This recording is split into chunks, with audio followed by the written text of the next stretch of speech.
گناہوں سے توبہ کرنے والا ایسا ہے جیسے گناہ کیا ہی نہیں. اور آگے فرمایا الطیب حبیب الرحمان, توبہ کرنے والا رحمان کا حبیب ہے, اور حبیب کہتے ہیں محبوب کو. تو جب آپ چاہیں کہ اللہ کے محبوب بنے تو آپ توبہ شروع کر دو. استغفار اور توبہ, اس سے محبوبیت حاصل ہوتی ہے. آج اگر دنیا میں معلوم ہو جائے کہ وزیر اعظم سے قریب کیسے ہوں گے, اور صدر صاحب سے کیسے قریب ہوں گے, اور فلاں صاحب سے کیسے قریب ہوں گے, تو دروازے جا کے بیٹھ جائیں گے. مگر یہاں رب کریم سے قریب ہونے کا نسخہ ہر بندے کو سکھایا انبیاء نے کہ پہلے سابقہ گناہوں پر استغفار طلب کرو اور آئندہ سے اس کی طرف متوجہ رہنے کا وعدہ کرو. ہو گئی قربت, مل گئی محبوبیت, لیکن خالص آنسوؤں کے ساتھ, ریاکاری دکھاوے کے بغیر. اللہ نے پھر کہلوایا حضرت صالح کے ان جملوں کے بعد, ان ربی قریب مجیب, بے شک میرا رب قریب بھی ہے مجیب بھی ہے. تعارف دیکھو, بے شک میرا رب قریب بھی ہے مجیب بھی ہے. کہیں کہیں وہ تو عرش پہ ہے, بہت دور ہے, ہماری آواز کہاں تک پہنچے گی, فرمایا قریب ہے. اور مجیب کے معنی آتے ہیں جواب دینے والا, یعنی قبولیت سے نوازنے والا. ان ربی سمیع قریب مجیب الدعوات, میرا رب سمیع ہے, قریب ہے, اور دعاؤں کو قبول کرنے والا. یہ تو حضرت صالح نے کہا. ایک مقام پر اللہ نے خود کہلوایا وَإِذَا سَأَلَكَ عِبَادِي عَنِّي فَإِنِّي قَرِيبٌ, جب بندے میرے بارے میں تم سے پوچھیں تو کہا دو میں بہت قریب ہوں. اجیب دعوت الداعِ اذا دعان, جب بھی کوئی دعا کرتا ہے میں دعا سن کر ہوں اور قبول کرتا ہوں. اور اس مقام پہ فرمایا نبئ عبادی انی انا الغفور الرحیم, اے نبی میرے بندوں کو خبر دے دو کہ میں بہت قریب ہوں اور غفور الرحیم ہوں. اللہ غفور الرحیم ہے, اللہ قریب ہے, اللہ مجیب ہے, اللہ قادر ہے. اس کے باوجود بھی ہم اللہ سے غافل ہیں, تو کس کی طور ہم کو چاہیے کہ ان تمام صفتوں پر غور کریں. یہاں تک دعا تھی, حضرت صالح کی دعوت تھی. قوم کا جواب سنو. قالوا يا صالح قد كنت فينا مرجوا قبل هذا اتنهانا ان نعبد ما يعبد آباؤنا واننا لفي شك مما تدعونا اليه مريب. اے صالح, قوم نے کہا اے صالح تم تھے ہمارے درمیان قابل امید. قد كنت فينا, تھے تم ہمارے درمیان مرجوا, مرجوا کے معنی جسے رجا ہو, جسے امید ہو, جس کو بولتے ہیں مرجع خلائق. مرجوا ہی تو ہے نا وہ, تو مرجوا کے معنی جسے بڑی امید تھی وابستہ. قبل هذا, اس دعوت سے پہلے تک, اس دعوت کے بعد نہیں, قبل هذا اتنهانا, کہ ہم کو آپ روکتے ہیں, ان نعبد ما يعبد آباؤنا, کہ ہم عبادت کریں جس کی ہمارے آبا و اجداد عبادت کیا کرتے تھے. یعنی ہمارے آبا و اجداد جن بتوں کی پرستش کرتے رہے, کیا تم ہم کو منع کرتے ہو کہ ہم بھی کریں ایسا؟ یعنی ان کے طرز سے ہم کو ہٹانا چاہتے ہو.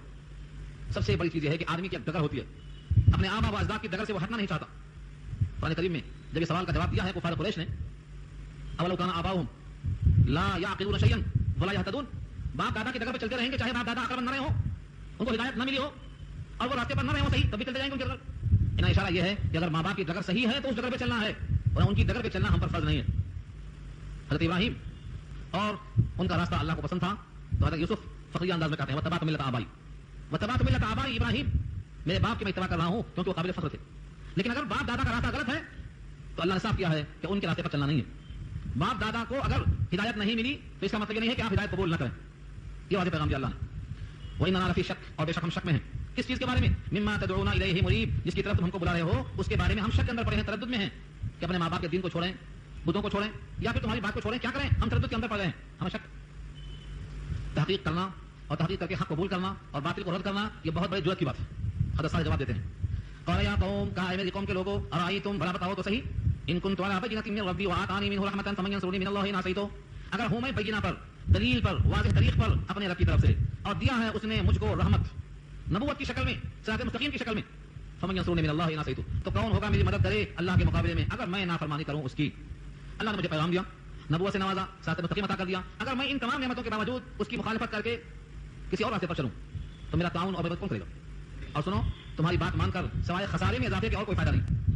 فما تزیدوننی غیر تقصیر, پھر نہیں زیادہ کرتی ہے مجھ کو تمہاری بات ماننا سوائے خسارے میں اضافے کے. تقصیر, خسارے میں اضافہ ہوگا صرف. یعنی نبی, نبوت, رحمت, اللہ کی ہدایت کے باوجود اگر قوم کی بات مان کر پرانی جگہ پہ چلتا رہا تو یہ تو نافرمانی ہوگی, اور جب اللہ کا عذاب آتا ہے تو بچانے والا کوئی نہیں ہوتا ہے. اس لیے قوم کی بات ماننا خسارے میں اضافہ ہے. قوم نے کہا ٹھیک ہے, تمہیں ہم نبی کیسے مان لیں؟ اگر تم ہمارا ایک مطالبہ پورا کر دو تو ہم تمہیں نبی تسلیم کر لیتے ہیں. یہ بات پیچھے سورہ اعراف میں آ چکی ہے, تفصیل سے میں نے وعظ کیا, اس لیے یہاں میں تفصیل میں جائے بغیر بات کر رہا ہوں. پوری قوم نے مطالبہ کیا کہ اگر آپ ہماری ایک گزارش قبول کر لیں تو ہم آپ کو نبی مان لیں گے. کہا کیا ناز؟ کہا یہ جو پہاڑ ہے, حالانکہ پہاڑ میں سے کوئی چیز نکلتی نہیں, لیکن مطالبہ دیکھو, ایسا مطالبہ جو ان کی عقل کے حساب سے بالکل نہ ہونے والا مطالبہ ہے, ناممکن ہے. کیا کہا؟ اس پہاڑ سے ایک اونٹنی نکلے, اور اونٹنی بھی زندہ نکلے, اور اونٹنی بھی زندہ ہی نہیں, گابھن, یعنی اس کے پیٹ میں بچہ ہو, اور نکلنے کے فوری بعد بچہ پیدا ہو. دیکھ رہے ہیں آپ, بھلا پہاڑ سے بچہ نکل سکتا ہے؟ یہ مطالبہ کیوں کیا تھا؟ ہمارے پاس بھی لوگ ایسا مطالبہ کیوں کرتے ہیں؟ مسئلہ مشہور ہے, نہ 9 من تیل ہوئی ہے نہ راٹھا نچی ہے, یعنی ہماری شرط پوری کر نہیں سکیں گے تو ہم ان کی بات مانیں گے نہیں. ایسی بات کہو کہ پوری کرنے پر کوئی شک نہیں ہو. ہر نبی سے لوگوں نے ایسا ہی مطالبہ کیا نا. لیکن معجزہ کسے کہتے ہیں؟ معجزہ کہتے ہیں جو سب کو عاجز کر دے, سب کی عقلیں بھی عاجز ہو جائیں, اسی کو تو معجزہ کہتے ہیں. معجزہ تو اللہ کا فعل ہوتا ہے اور بندوں کے ہاتھ ظاہر ہوتا ہے. اللہ کے پاس کیا ناممکن ہے؟ لیکن سمجھایا صالح علیہ السلام نے, دیکھو یہ من چاہا مطالبہ اگر پورا ہو گیا اور تب بھی تم نے نہیں مانا تو اللہ کا ایک اصول اور ضابطہ ہے کہ تم کو جینے کا حق ختم ہو جائے گا. تم مطالبہ نہ کرو اور ہم معجزہ نہ دکھائیں، یوں ہی پڑے رہو معطل، یہ اللہ کی مرضی ہے. لیکن اگر تم نے مطالبہ کیا، من چاہا مطالبہ، اور ہم نے اس کو پورا کرا دیا اور پھر بھی تم آئے رہے ہر جگہ پر، تو تم کو جینے کا حق دنیا میں جو ہے یہ ختم ہو جائے گا. لیکن قوم نے تو ٹھان لیا تھا کہ ان کو عاجز کرنا ہے. ان کی نبوت کو یقین کے ساتھ وہ نہیں مانتے تھے، شک میں تھے، اس لیے کہا کچھ نہیں، یہ برآمد کر کے دکھاؤ. وَيَا قَوْمِ هَٰذِهِ نَاقَةُ اللَّهِ لَكُمْ آیَةً، یہاں سے اونٹنی کا ذکر ہے. اونٹنی کیسے نکلی، کہاں سے نکلی، یہاں ذکر نہیں ہے، پیچھے آ چکا ہے سورہ اعراف 9واں پارہ، وہاں وضاحت موجود ہے. اللہ کی طرف سے اس پہاڑ کو اللہ نے پھاڑ دیا، اونٹنی باہر نکلی، بچہ پیدا ہوا، قوم کے سامنے سب موجود. لیکن قوم نے کیا کہا، یہ تو ہماری آنکھوں میں دھول جھونکنے کی بات ہے، کیسے ہو سکتا ہے یہ؟ قوم نے اس کے بعد بھی انکار کر دیا، تسلیم نہیں کیا. اور یہ سمجھتے ہیں کہ ایسا آج نہیں ہو رہا ہے، ایسا آج نہیں ہو رہا ہے، عقل کے خلاف آج بھی تو ہو رہا ہے. جن چیزوں کو آپ اپنے ہاتھوں سے بناتے ہیں اسی کے سامنے سجدہ کرتے ہیں، تو یہ کیا ہے؟ حضرت موسیٰ کے زمانے میں کوہ طور پہاڑ معلق کر دیا سر پہ، مانتے کہ پس دو. قوم نے کہا دیکھ لیا پہاڑ سر پہ آ گیا ہے، اب گر نہیں باقی خالی، تو کہا دیا سمعنا واطعنا، مان لیا، اطاعت کر لیا. پہاڑ کو ہٹا دیا، کہا سمعنا وعصینا، مانا تھا، اب مان لیا، انکار کر دیا. تو یہ ہر قوم کی ہردرمی چلی آ رہی ہے. آج بھی اگر آپ دیکھیں تو بڑی ہردرمی ہے، بہت ہردرمی ہے. آج جتنے اختلافات دکھائی دیتے ہیں یہ صرف اور صرف خود غرضی، جہالت، ہردرمی، بس تین چیزیں. خود غرضی، جہالت، ہردرمی، اس کے سوا کچھ نہیں ہے. اگر اخلاص آ جائے دل میں، اللہ کے سامنے حاضری کی فکر پیدا ہو جائے اور خود احتسابی کے ساتھ بیٹھ کر سوچیں، تو ایسا نہیں ہے کہ قرآن عقل کے باہر چلا جائے گا، ایسا نہیں ہے. قرآن اللہ کا کلام ہے، حکیمانہ کلام ہے، حکمت سے لبریز ہے، ہر بات سمجھ میں آ سکتی ہے. لیکن خود غرضی، جہالت اس چیز کو سمجھنے میں رکاوٹ بنتی ہے. صرف خود غرضی ہے، خدا نہیں چاہتا ہے میرے دل میں باقی رہے، حقیقت کو سمجھنا نہیں چاہتے. چنانچہ اللہ کی طرف سے اونٹنی برآمد ہو گئی. اب جو انہوں نے مطالبہ کیا تھا تو بھگتے ہیں اس کو. قوم کے سامنے اونٹنی آ گئی.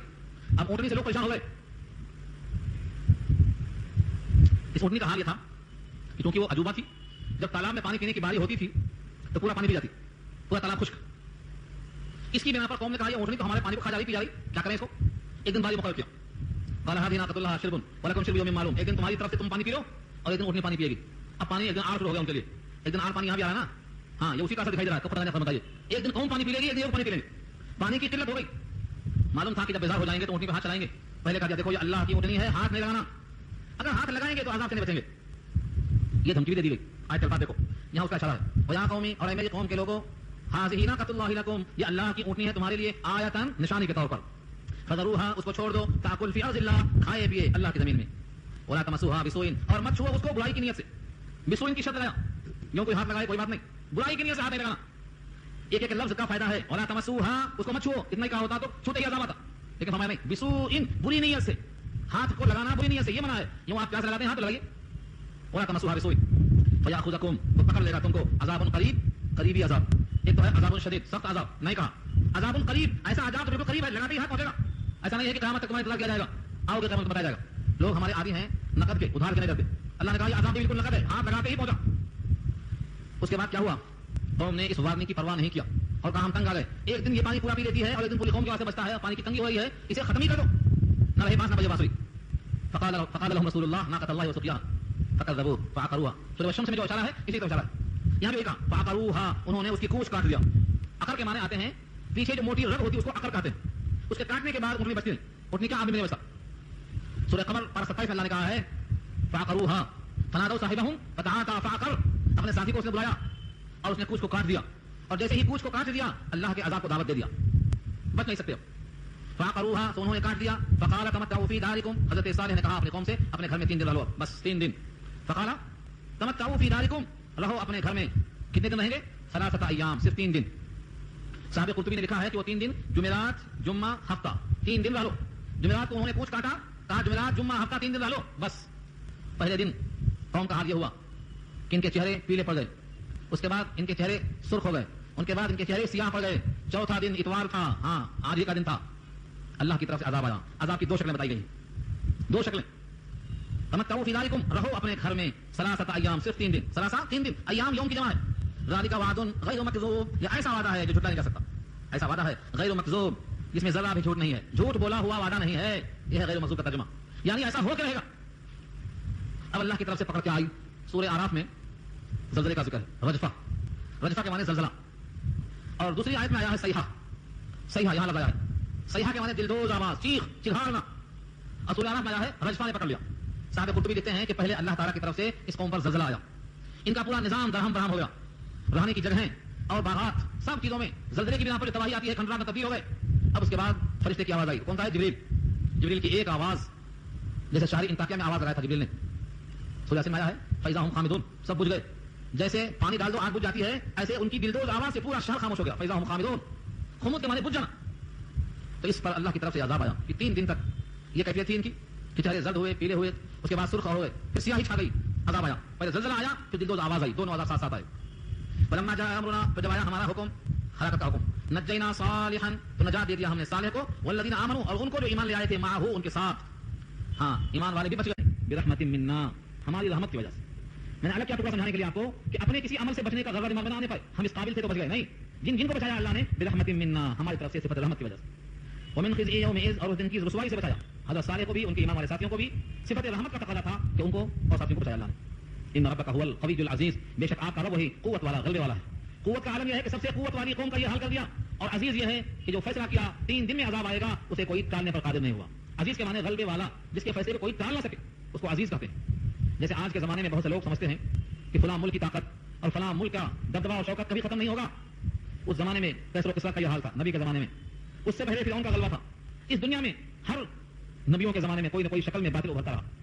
جب موسیٰ کے ساتھ فرعون اور قارون کا تذکرہ کیا اللہ نے, جہاں ابراہیم کا نام لیا وہاں نمرود کا ذکر کیا اللہ نے, لیکن انجام کیا دیکھ رہے ہیں آپ کہ ہمیشہ اللہ نے اسباب کی پرواہ کیے بغیر اپنے صالح بندوں کو مدد پہنچایا.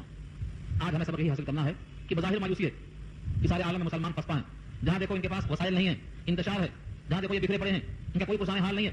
لیکن جو بندہ اخلاص کے ساتھ اپنے رب کے ساتھ جڑا رہے گا, اللہ کی صفت قوی اور صفت عزیز اللہ کے ساتھ آج بھی ہے اور ہمیشہ رہے گی. وہ قوت والا اور غلبے والا ہمیشہ رہے گا. اس لیے نیک بندوں کو مایوس ہونے کی کوئی ضرورت نہیں ہے.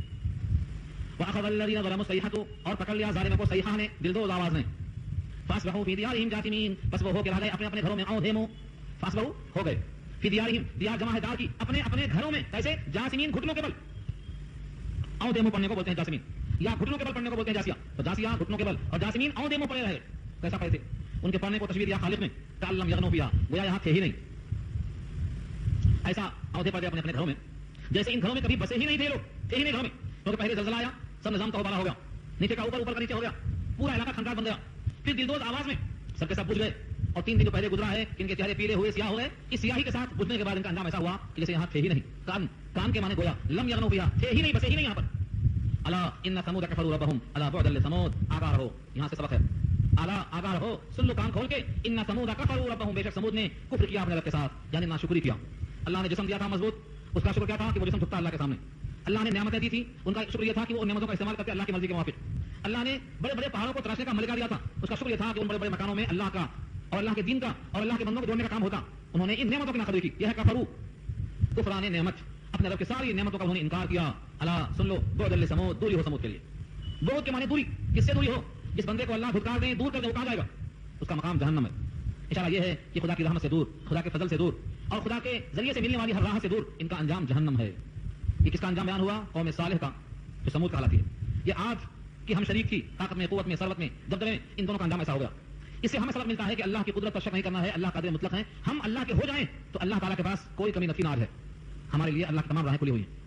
اب اللہ کا بندہ کیسے بنے, اس کے لیے انبیاء کو بھیجا گیا ہے, انہیں کی نقل کرنا ہے. یہاں پر ہمارا رکوع مکمل ہو گیا ہے.